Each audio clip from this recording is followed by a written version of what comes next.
Chronic adenoid hypertrophy is seen in children mainly at the age of 5 to 7 years, because the adenoids start to appear at the age of 3 to 5 years. They attain peak at 5 to 7 years, and they disappear after 7 to 9 years of age.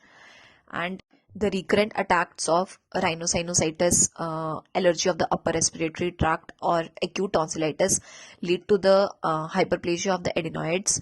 The child presents to us with nasal obstruction, due to which the child is mouth breather and nasal discharge.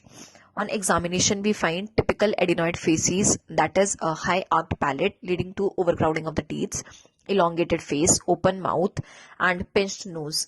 And diagnosis is made by X-ray soft tissue neck lateral view, showing narrowing of the air passage, anterior inferior to the mass which is arising from the posterior pharyngeal wall.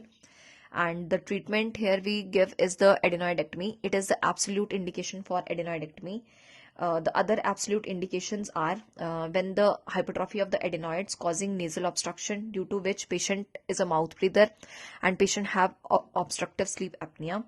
When patient has typical adenoid facies, when the hypertrophy of adenoids lead to bilateral serositis media, when they lead to recurrent acute otitis media, when the chronic suppurative otitis media is associated with chronic adenoiditis, or when it leads to recurrent rhinosinusitis.